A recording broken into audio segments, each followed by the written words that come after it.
Okay, welcome to Bitrix24 Live. I am Damien Edwards from Bitrix24 Gold Partners. We are Interface, we're based in the UK and have offices also in the US and Dubai. With me I have our technical manager Andy Naylor. Hi guys, so we're going to be here for the next hour answering your questions on everything to do with Bitrix24. So if you do have any questions during this session, please do put them in the box provided and we'll answer them as we go along. We do have questions come to us throughout the week and we usually start these sessions off with those questions. So if you do have those, please do send them to sales@interface.com and we can answer those to start off with. A little bit more about who we are. As Damien said, we're Interface, we're Gold Partners. We offer a whole range of different services. So we offer everything from pre-sale support. So if you're interested in Bitrix24 for your business, we can make sure that it's a good fit with an online demonstration with you and your team. We also offer licensing, implementation and installation. So if you're looking at implementing Bitrix and need a little bit of assistance, we can help with that. We also install the on-premise version on your own server, or we offer hosting as well for that. And then finally, we offer premium support too. So we offer ticketing, telephone, live chat support. So please do get in touch with us using those details provided and we can help you. So let's kick off with some questions that have come in by email. How do I bulk update responsible person on a lead? So let's go into our CRM. It's quite straightforward. So each record in the CRM has a responsible person. Let's go into a lead and show you. Here we go. This is the responsible person. So a user has to be responsible for a lead. It means that you can, if I'm John Smith, you can see the responsible person here. It means that you can do things like filter for your own leads inside here. In addition to that, you can set permissions. That means that you would only by default see your own, a user would only see their own leads. But if you want to change, say we want to change all leads that are currently live, so we're looking at all leads that are in progress, we want to change those, the responsible person for that. Do your filter, create a list of leads that you want to update. It might be that you want to update all of them, then take that filter out and then select them up here and then select your action and assign responsible person, and then I've just select my responsible person and then click apply, and that will change those. Quite a lot of other bulk actions that you can do on leads. Change the status. Various. Make public. You can make records hidden unless you're the responsible person for them. So those are sort of things that you can do en masse for leads. We've got a question that came through. We have leads, deals and jobs. Job is an accepted deal. What's the best way to have a job in Bitrix? And you've said there, is it an order? I probably would have just one of two ways that I would do it. Probably I would create a jobs pipeline. So once you've got a lead, then into a deal, and then into a job, I would probably pass that one deal into a jobs pipeline, and then you can have the stages inside your job pipeline. So there's two ways that you can get it into your jobs pipeline automatically. So you could click on the pipelines, click on sales funnels and tunnels. You could then create a new jobs pipeline in here. So if you scroll down to the bottom, click on here, and we'd call that jobs. And then you can tailor your jobs pipeline here, and you can see on that you have a number of different stages which you can customize. And then probably when you, in that original pipeline where you've got the deal, I would move it from, so let's say we had the rental one here, I would say that we would drag and drop it into your jobs pipeline. So you've created a tunnel for all your won deals, and then that would tunnel into your start of your jobs pipeline. That's one way of doing it. The other way of doing it is if you had a jobs work group, and once you've won that deal inside your deals pipeline, you could use the automation rules, and you could click on here and click on add, or click on for employee, and then click on tasks, and then you can create the task for yourself, and then you would assign it to a jobs work group in here. So then that would create the task to start off your job. And then inside your work group, what you could have then instead, I suppose it all depends if your jobs are task heavy. So we could click on work groups, and let's just say one of these was called jobs on here. You can then have that deal 1 creates the task in your jobs work group, and then pretty much like the deal pipeline, you can have your own job job board here essentially. So you could create these and customize your Kanban within your jobs work group, and then you can move your job along this particular one. And again, you can pretty much like the deal pipeline, you could trigger automation rules. So there's 2 options there. If you want a deal pipeline for jobs, or you want to create a work group and then the Kanban within that work group for jobs. Okay, how do I pause automation until a task is completed? I don't think you can do this on automation, but you can do it with a business process. Let's just have a quick look. So I don't think you can do sort of things like pause, can you? Let's just go into tasks and automation. So these are the different stages of the task, and the rules you've got. It says I want to pause automation until a task is completed. Well, actually, I think what's that regarding though, isn't it? I think it's quite a common one in the CRM. If you were to use the automation rules in the CRM and create a task, so you can do it. The reason why you can do it inside the automation is because you can, if you're on a commercial package, you can click in, edit in the workflow designer, and then what that would do is create the task, and inside here you can do that, can't you? Pause the process while the task is running.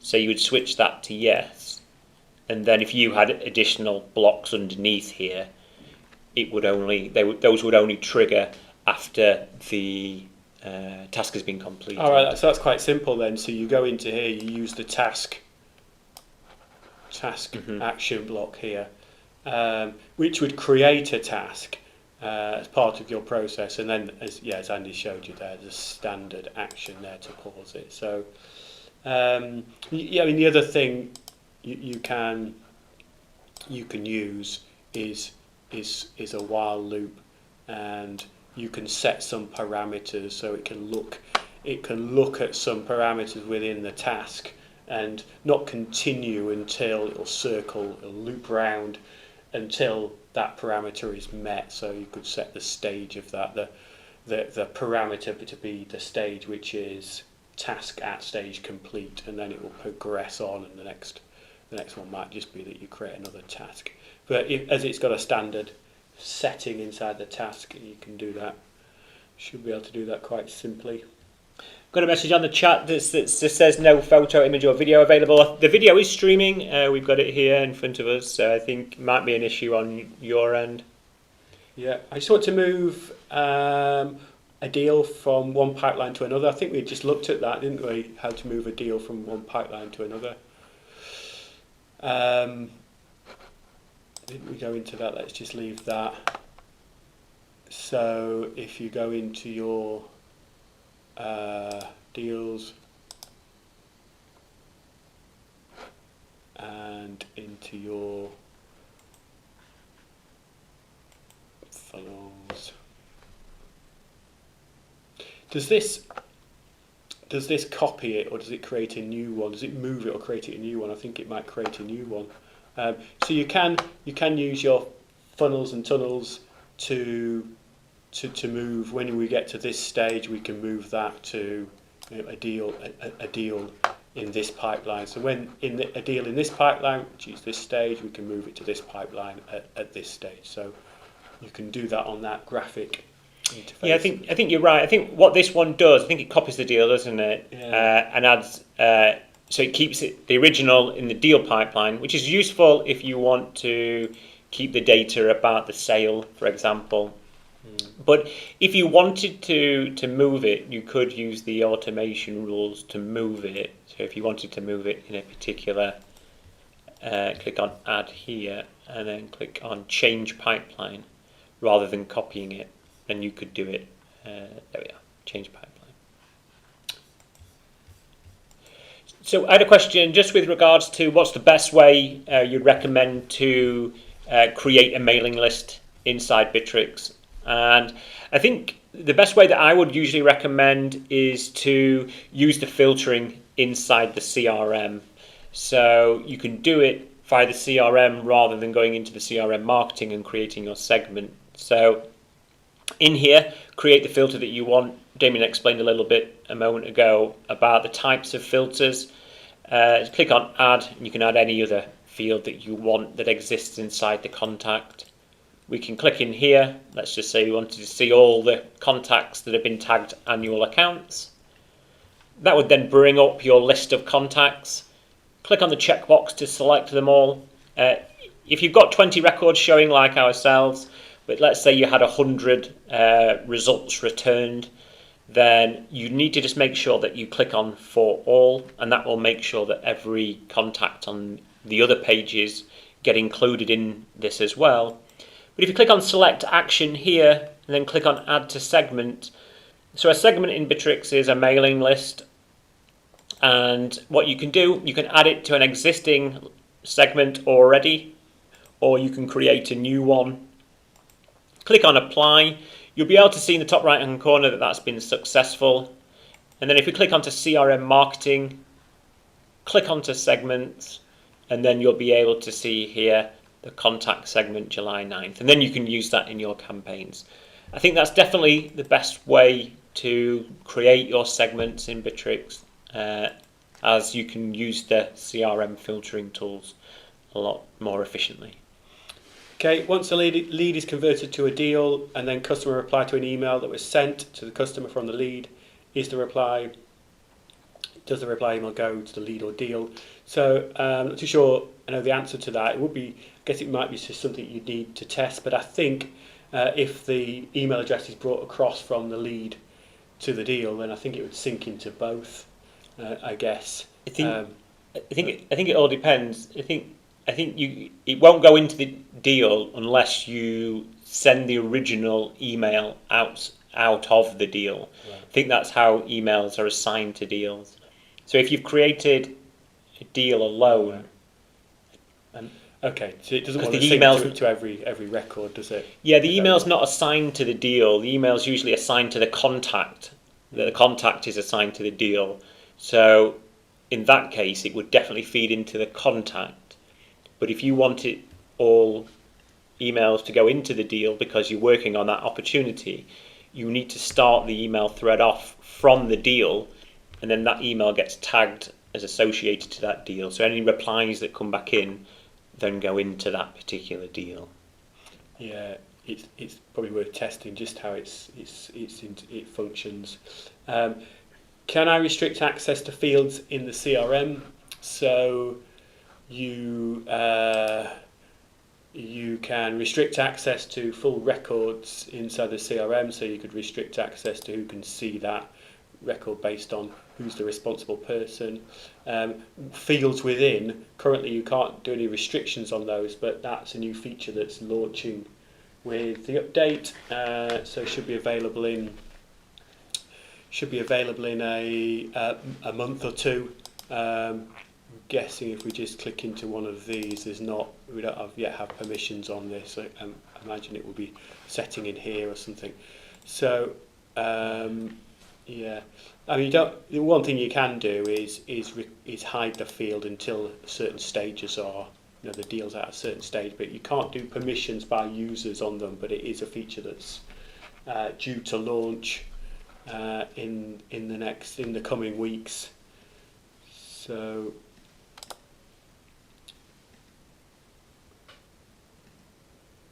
is there a limit to the number of workflows I can create in the CRM? I don't think there's a limit. There's some restrictions on access to business processes and automation, depending on which package you've got, but there's no limit on how many you can create. Is there a partial invoice in Bitrix? I actually got asked this question this week. There isn't, no. So, I mean, you can create multiple invoices against a particular deal, but when you create that invoice, if that deal has a product on it, it won't partially divide that up into, say, 50% of the value of that particular deal. You would need to manually, so if you look in this deal, for example, we have a deal worth $126.95. If we were to generate an invoice from that, it would pull those products into it. So you would then need to manually, so you can see here, you would then need to manually discount this. I mean, you could discount it by doing that and then 50%, but there's no way to automatically set that, unfortunately. And then what you could do is just don't show the discount field on your PDF document. So it's a quick way of calculating half price. And then once you've saved this, it will then obviously associate to the deal, contact and company that you've created it against. That's the only way at the moment, unfortunately. There's no other partial invoice other than that. Yeah, is there a way to link company records to work groups?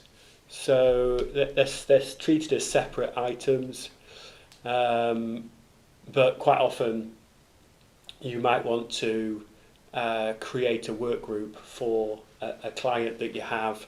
They're not necessarily linked, I think, though, on this site. So on this self-hosted edition, we have a business process that handles this association between companies and work groups. So if I go into a company, then there's a business process here called create project. Essentially, it will create a work group.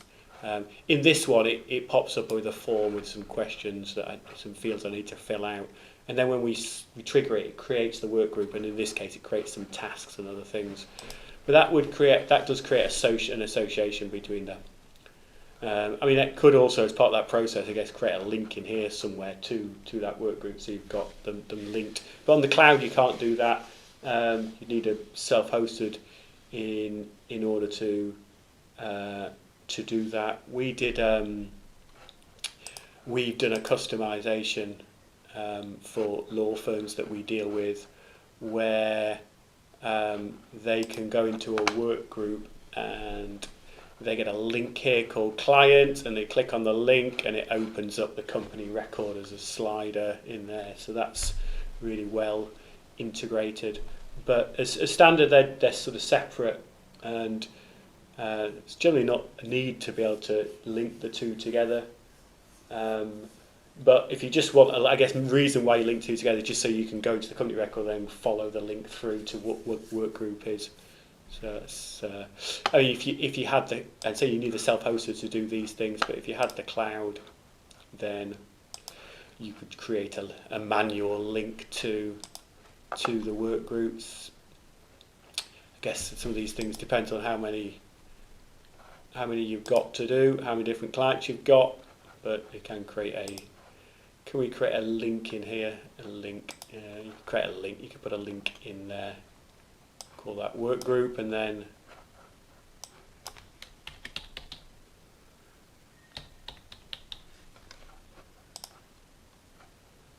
you could put a link in there.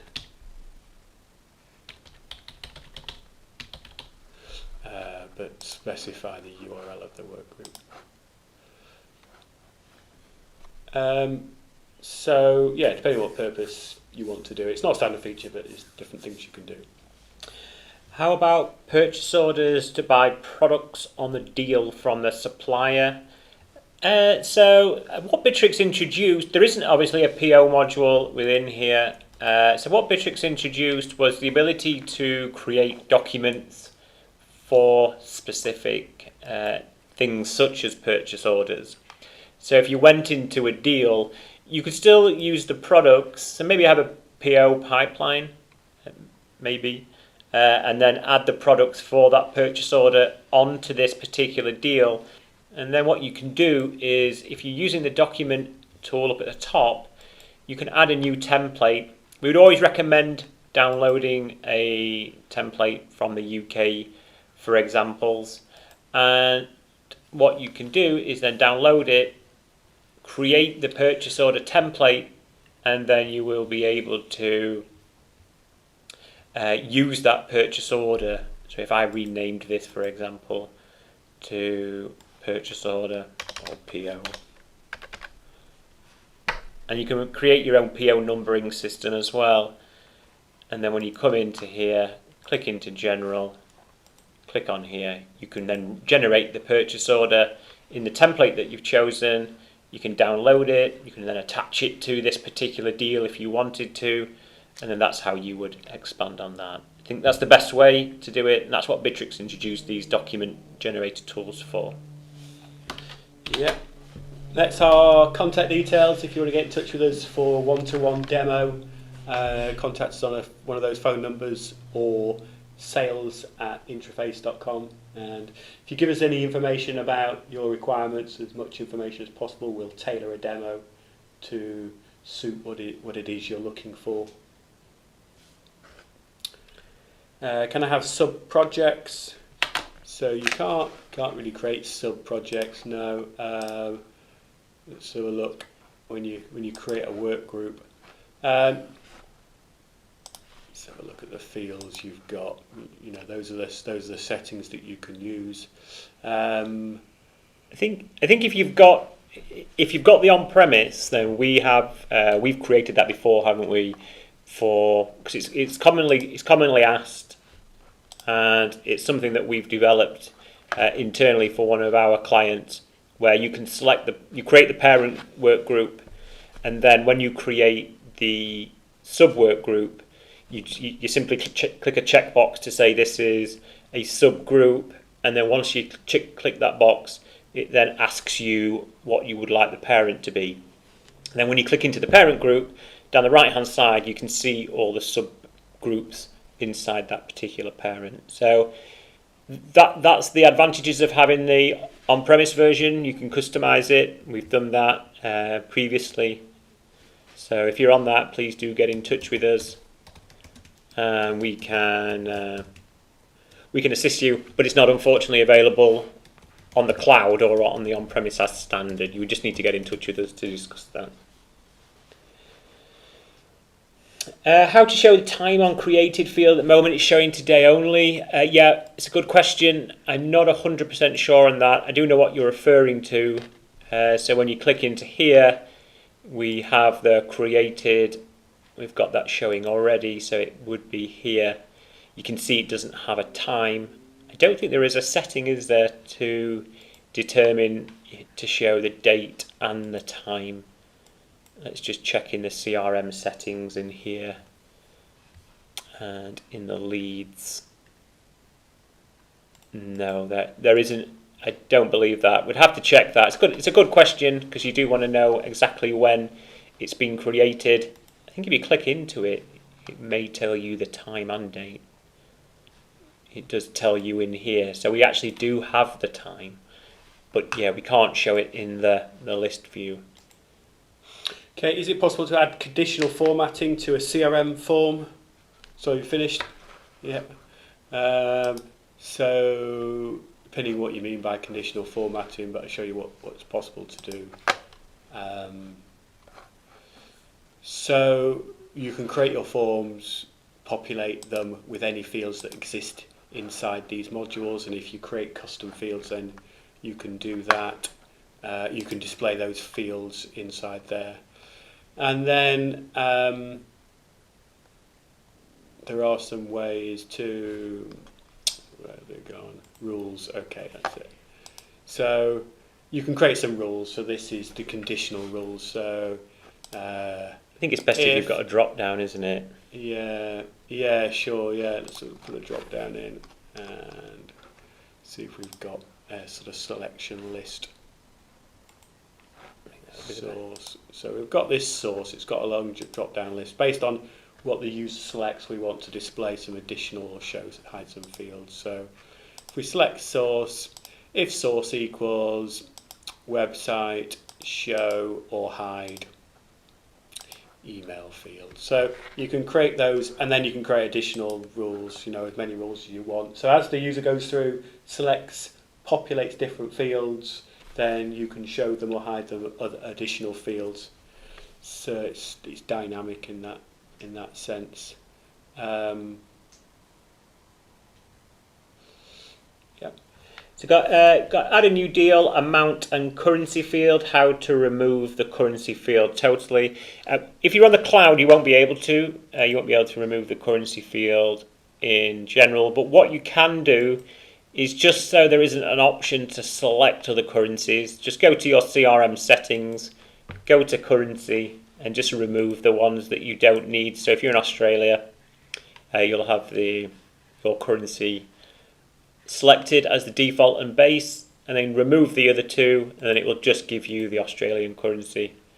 And that's it really. You don't need to hide it then, because there's no other options for them to choose. Yeah. If we acquire Bitrix Professional, will we get IT support to set everything up for our call center? So you get ticketing or chat support with all editions of Bitrix. So you can ask questions about things that you need to make changes to. You may also, depending on the complexity of what you want to do, you may want to contact ourselves or another partner to take out partner support. So the difference between our support and the support you get with the license is that we give you a dedicated contact, and you can phone them or contact them in another methods such as Skype with questions, and they'll talk you through the answers to those questions or screen share. With the support you get with Bitrix, it's an online ticketing type support. So you ask the question, you wait for a response to that question. So it depends on how much you want to do. Probably the best thing to do is, if you're looking to make it a core part of your business, then just getting a partner on board, because they will be able to act in a consultation way to advise you, rather than you just reacting and changing things as you see it being required. A partner will be able to advise you the best way to go about setting it all up. So yeah, try Bitrix support if you want to do that, and then get in touch with us if you want additional help. Can Bitrix24 automation tracking opening of emails? Yeah, so it does have click tracking now. So in the leads, if we went to the automation, then if we were to create an email, which we have here, so we've got a send introduction email. That's just using the client and then the email block. You've got enable click tracking. And what this allows you to do is it allows you to add triggers. So let's just say we get a new lead in, sends this email to the customer thanking them for their inquiry. And then what we can do with the trigger is add the email link clicked. So let's just go into the email first of all, and let's just hover over here and then click on the link, and you can see that that is the link here. So we can copy that and click copy, and then click save. Just make sure enable click tracking is selected, and then in the trigger section of the automation, just click on email link clicked. What you can do then is then paste that link that you've got in that email, and then what it will do is if that person clicks on it, it will automatically move that lead into their shown interest status. So we have one that says shown interest, and it's quite a good one, especially if they've clicked on a link, because it's actually engaged in their communications that you've sent them. Yeah. You just mentioned there that you're on premise with regards to the currency field. Then you can actually edit the component on premise, so you would be able to hide essentially the currency element of that amount and currency field. I think if you have our support, we'd be able to show you how to do that part, possibly under support. It might be that it's a customization job, but it doesn't sound like it's too complicated. We only use CRM. How do I make this my homepage instead of activity stream? So I think you just do this, move that to the top, and then that becomes your homepage. So if we click on the home link here, it should take us to there. So the top one is the default link. So that's it. I'll move that one down to there now. How do I remove access to the control panel for the rest of my team? So this is a self-hosted question. So on the self-hosted edition, you have this admin bar across the top there, and you've got this option to drop it down and open up all these tools and then access the control panel. And I'll show you, I think, probably where. Well, yeah, you only get access to this if you're an administrator anyway. But if you did want to remove it from administrators, just click on the settings link at the top here, scroll down, and then you can say never show toolbar to groups of users, individual users. It's completely up to you. So this control panel area of the on-premise allows you to tailor and modify each individual setting of your system to make sure it's running perfectly for you. And it also gives you additional features like the help desk, e-learning, and a number of other features as well. Okay, let's put our contact details up, and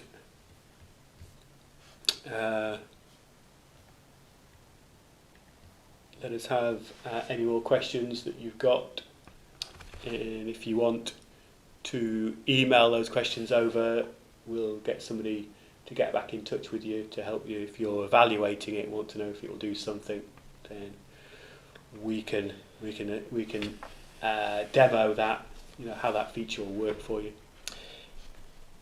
Is it possible to automate the outbound call? For example, the call just ended in 1 minute, the next call is going to dial. I don't think that there is that. I mean, there is. You can set the dialing lists on here, but it's not automatic.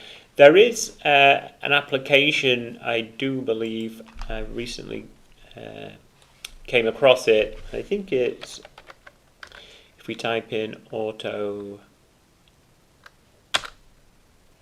in fact I don't think it's going to be on here. I think what you'll need to do is maybe get in touch with us with regards to an auto dialer. One of our clients uses it, and it's an application by Inform Unity, and they are specialists in Bitrix24 telephony, and yeah, they have an auto dialer that would be able to do that.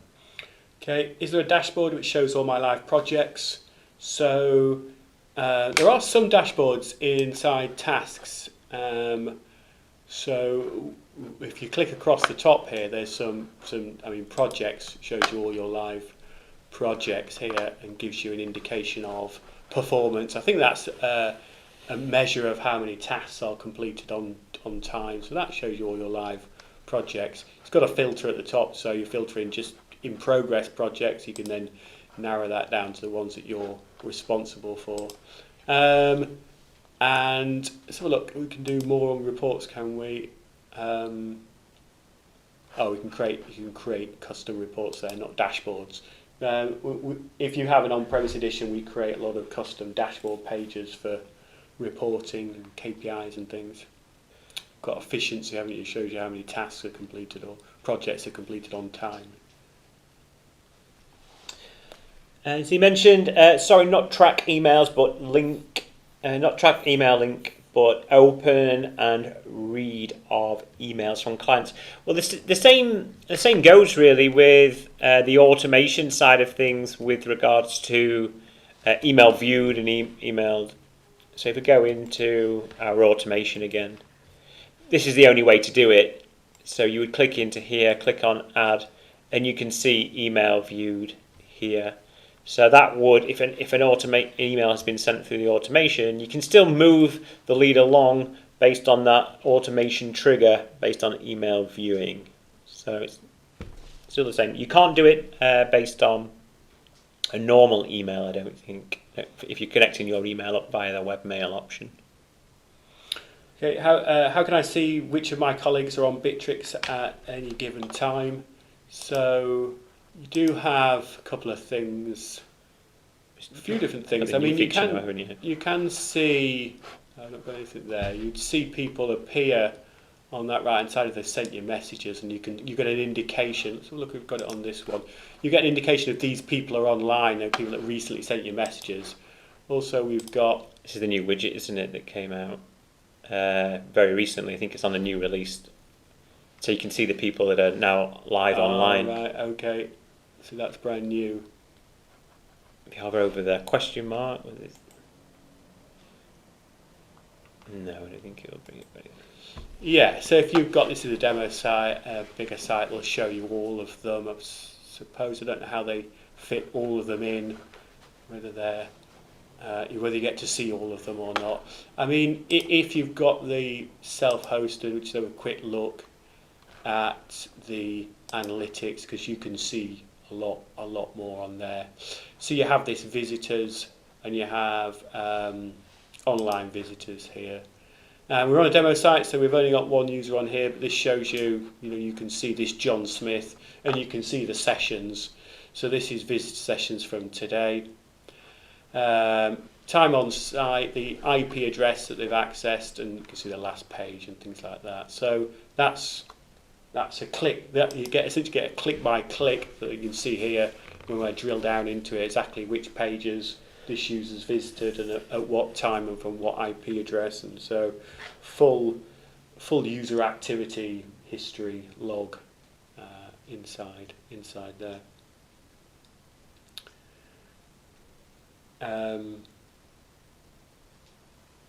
Can I change the widgets, which is displayed on the right hand side of the activity stream? So let's go to the activity stream. You get these standard widgets. You can't customize those on as standard. If we go into the extranet, I'll show you. So on the self-hosted edition, then you can do a lot more customization, and you have this edit mode button. If I switch into edit mode, got to be an administrator, of course, to access some of these features. So I switch into edit mode, then I can roll over any of these component parts or banners, and if I roll over here, hopefully should let me edit these. Let's go back.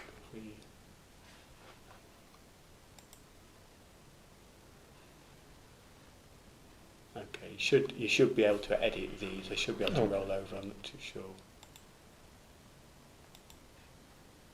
So let's just try it once more.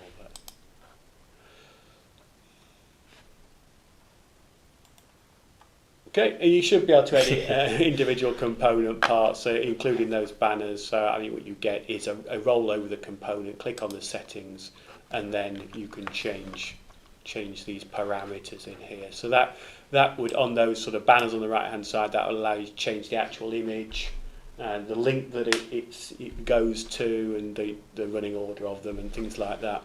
So you can do all sorts.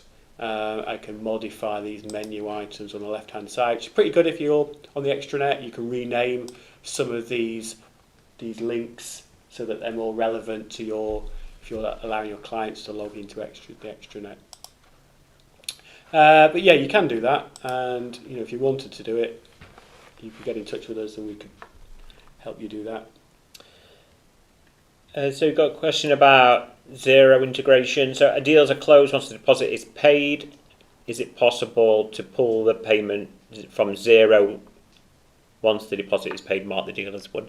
I mean, it would be. I don't think it would be possible on the standard integration with Xero. I think Bitrix does have a Xero adapter, doesn't it? But I don't think it would be possible through that. You mentioned that you had the on-premise. I think you'd be able to use the API to push from Xero once something's marked as paid in Xero through to doing whatever you want it to do. You put it into a webhook ideally and use the trigger on as a webhook. So in here you could, in your CRM, you would have an inbound webhook that was on your deal 1 stage, and then that would be in here, and then you would have a webhook here. So you would have a webhook, it would push in whichever it is, and then an inbound webhook, and then you'd be able to update it to that. I don't know how you would do that. It would require some development, and we're not developers, myself or Damien. We've got developers in-house, so they'd be able to assist with that. Yeah, is it possible to adapt workflows such as leave approval? I would like to add extra approval stages. So you can do this if you're an administrator. Again, you can do this. You can access these areas that allow you to customize the process. So if we go into our workflows list and go into our workflows directory, and then into our leave approval, then into the business process up here, and this is the process you want to. This has a couple of different approvals in here, but essentially you've got leave approval, approved or rejected. If you wanted to add an additional approval additional stage in there, you could do that by adding another approval element into here, and maybe pulling all this lot up so that it sits on, whether that's approved or not approved. So you can use one of these tasks here. We use this approval element, and so this will send it to the first person. This will send it to the second person. Set who it's going to be sent to, and so say who's going to be sent to. Approving voters in there, and then provided they approve it, they'll see it in their workflows link up here. Just come out of that. They'll see the approval request in their workflows link, and should they go start and accept, then it'll progress the business process. So you can have any number of those approvals stages. I think, if you've got any more questions, please do ask us. We've got a little bit of time left. Can I embed multiple live chat widgets into my website? So you can. I think you can make any number of live chat widgets and call them different things for different landing pages you have, and then embed the code on the relevant page, and then you can pull that source through then as a lead source, and so you know where your most of your inquiries are coming from. You can even then, probably with sales intelligence, you can even then pull through some return on investment information, so you can see just how much return you're getting from a promotion of different landing pages that you're using.